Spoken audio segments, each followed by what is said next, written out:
Commissioners, I have one thing I'd like to talk about a little bit before we adjourn. We've had a lot of budget problems as we move into 2023. And one of the things that I know Commissioner Howell mentioned the other day when we were talking with the fire was that we have to look at efficiencies. And efficiencies we need to look at it everywhere.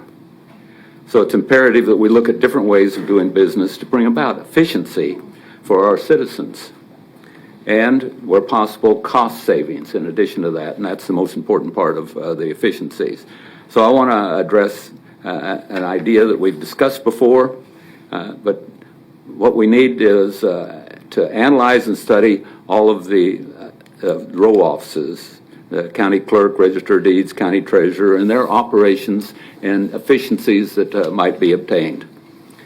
I want to express my utmost respect for the office of the treasurer, register of deeds, and county clerk, and what Treasurer Brandy Bailey, register of deeds Tanya Buckingham, and county clerk Kelly Arnold do for our citizens on a daily basis.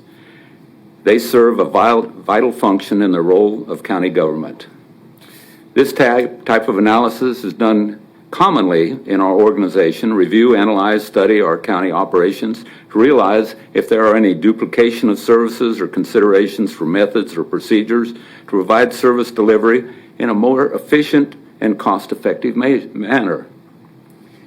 I've talked with the county manager, and he's talked with the commissioners, and I think that there is a number of commissioners that would like to engage a firm that can assist in this.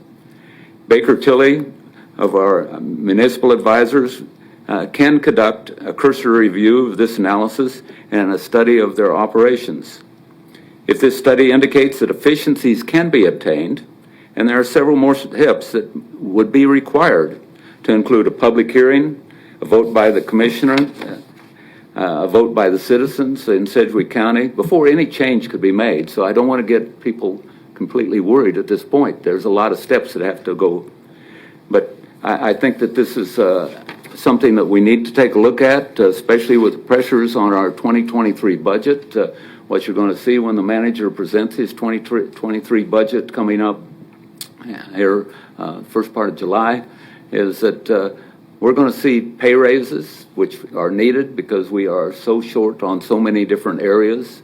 But as far as a lot of the other decision packages that we heard during the process, we're not going to hear those as part of his budget. And so we have to look at efficiencies because 2024, we're just going to carry a lot of those decision packages forward. And any pay raises we give this year are going to carry forward.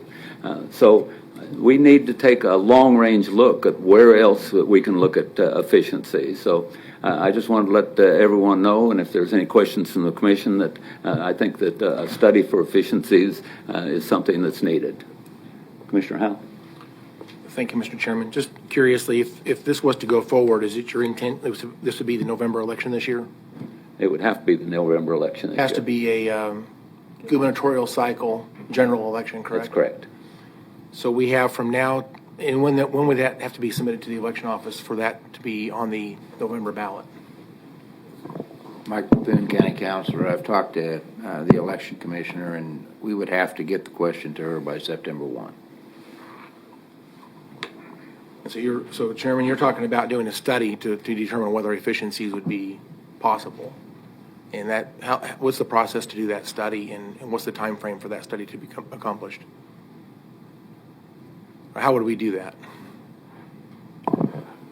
If the commission has the will, we would hire an entity to do that efficiency study for us. They've got Johnson County has a model we would look at, and they would work internally with the rural offices here to get that study done.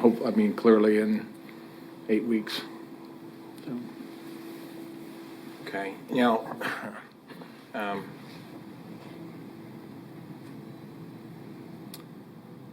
do we have any evidence right now if there's any efficiencies that have caused this conversation to be initiated at this point? We've talked about this for a while. The only evidence is just from discussion with Johnson County officials, and Mike can weigh in on that too, where they did realize some efficiency and cost savings. I don't know whether Sedgwick would yield that or not, which is why we'd want to do the analysis here. Generally speaking, do we have I don't know, Sheena's not in the room, but do we have a ballpark comparison of what director of agency salaries are versus elected official salaries are in these departments? In other words, if you were an administrator, if you're a director of, let's say, clerk's office, for example, what would that person make versus what's the elected official make?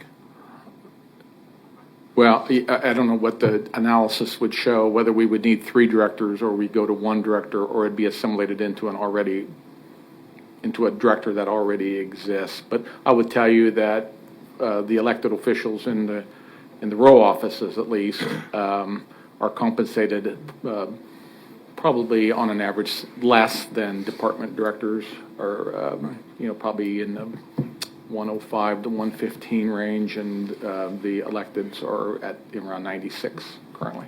So just in case the public's listening into this conversation, that we use the word row office, that's kind of a internal slang here. So we're talking about the county elected treasurer, the county elected county clerk, and the county register of deeds. Those 3 positions would potentially be administrative under the manager rather than elected officials that answer to the people directly. And so the difference would be, right now those offices are managed by the elected officials, and instead the proposal is, if this would be something that goes forward, they would be managed by the manager's office with staff selected and hired by the manager. Is that correct? I think the analysis would give recommendation on it. That's definitely one scenario, but it'd be interesting, right?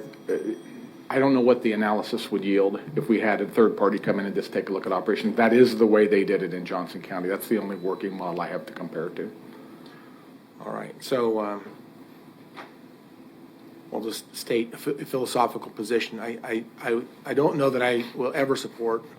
I don't know that efficiencies is the reason to make a change in these particular offices. I think philosophically that having elected officials that answer directly to the people is a preferred model of government, and you might be able to find some efficiencies. I would just argue that government generally is generally inefficient, and if you look at any agency anywhere, and our current agencies we have that are even under the manager for that matter, we can find efficiencies everywhere. So to the extent we can find inefficiencies, I would not be surprised by that result. I think that is not necessarily a compelling argument to go forward. I think the model of government is that we have elected officials for a reason, and they answer to the people directly. So I can tell you that I've enjoyed the fact that when people call up and say they're mad about the tag office, I can say, I appreciate your concern. I agree with your concern, but we have an elected official whose job it is to manage that tag office. If we change this, it does then